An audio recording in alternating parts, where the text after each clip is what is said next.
Yazmak, duygularımızı işlemlememize ve kendimizi iyileştirmemize yardımcı olan adeta sihirli bir aktivitedir.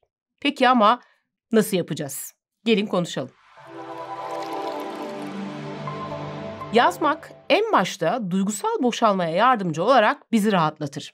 Çoğu zaman ne yazık ki bizi asıl sıkıntıya sokan şeylerden biri hissettiğimiz duyguları ifade etmememiz, bunları bastırmamız ya da bunlardan kaçınmamız biliyorsunuz. Ayrıca kafamızdayken belirsiz, son derece soyut ve uçuşan fikirler, görüntüler, hisler şeklinde dolaşan duygularımızı ve düşüncelerimizi kağıda aktardığımızda onları somutlaştırmış oluruz.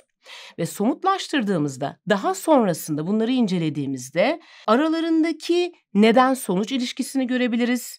Düşünce akışımız ne kadar sağlıklı, değerlendirmelerimiz ne kadar sağlıklı, bunlar yerine neler olabilir bunları görebiliriz ki tüm bunların hepsi bizim o sıkıntı verici duyguları işlemlememize yardımcı olur. Peki nasıl yapacağız? Nereden başlayacağız? Bunun farklı yolları var. Ben birkaç tanesinden bahsedeceğim. İster hepsini uygulayın, ister arasından seçtiğiniz birkaç tanesini uygulayın.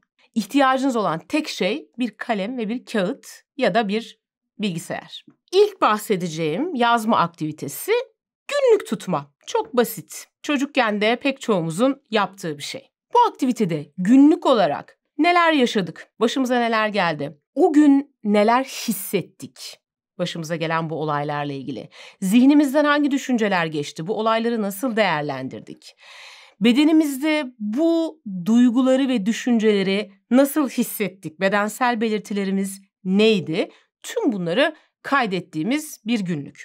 Bunu yapmak hem duygusal hem bedensel hem de zihinsel farkındalığımızı arttıracak. Çünkü çoğu zaman ne yaşadığımızın, ne yaptığımızın, ne söylediğimizin, zihnimizden o sırada hangi düşünceler geçtiğinin, bedenimizde neler olup bittiğinin farkında bile değiliz. Çünkü çoğu zaman yaptığımız şey duygularımızı bastırmak ya da onlardan kaçmak. Bu da bir süre sonra bizi hissizleştirmeye başlıyor ne yazık ki. Kendimize yabancılaşıyoruz.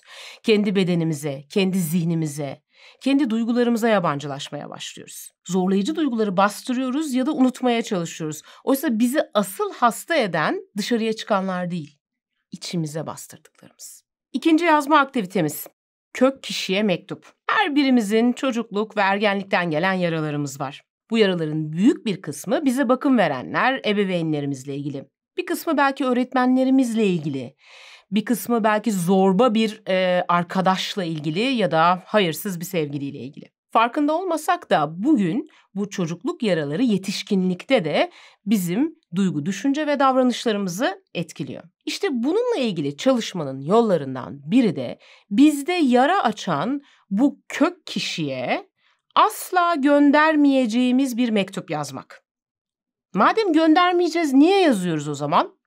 Amaç duyguların ifade edilmesi. Amacımız ifade etmek olduğu için bu mektubu yazarken kendimize hiçbir sınır tanımıyoruz. Ağzımıza ne geliyorsa söyleyebiliriz, yani yazabiliriz. Nasıl olsa bu mektubu göndermeyeceğiz. O yüzden istediğimizi yazabiliriz. Bir sıkıntı yok. Kendimizi sınırlamayalım. Bu mektubu yazarken özellikle şu soruların cevaplarını ifade etmeye çalışın. O kişinin hangi davranışları, yaptığı hangi şeyler ya da yapmadığı hangi şeyler seni etkiledi ve seni nasıl etkiledi? Neye yol açtı? Hangi ihtiyaçların karşılanmadı? Bunun sonucunda hayatın bugün nasıl etkilendi? Sonuçta sen bugün nasıl hissediyorsun? Ve karşı tarafa bununla ilgili ne söylemek istersin? İster küfür et, ister ağzına geleni say.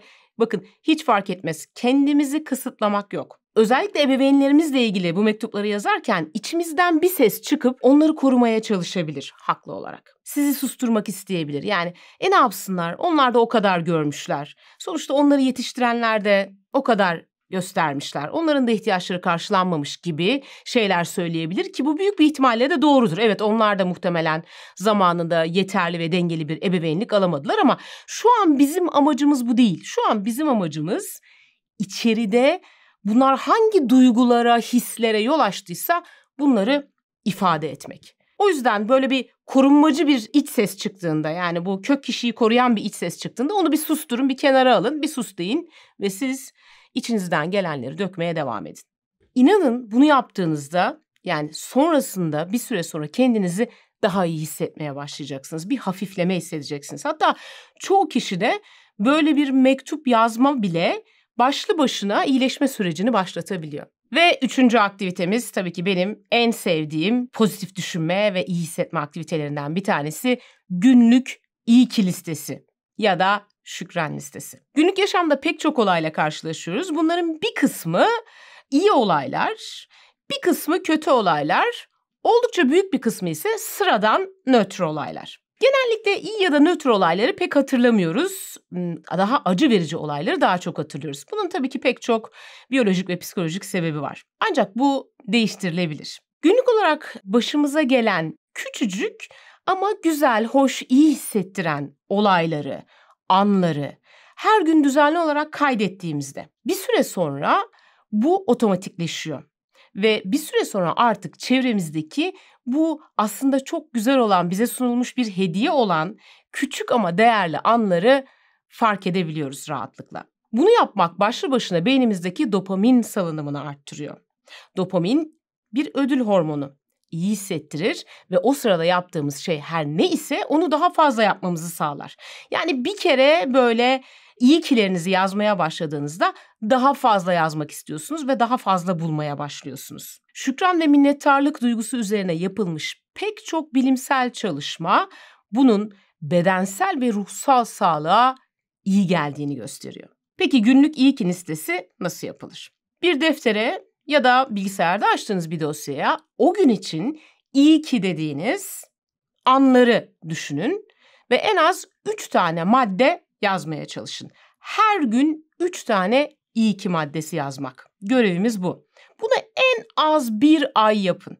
İlk günler belki zorlanacaksınız. Fakat zaman içerisinde bu sizin için kolaylaşmaya, hatta otomatikleşmeye başlayacak. Bu maddeler çok genel olmayan ve o güne özel maddeler olsun.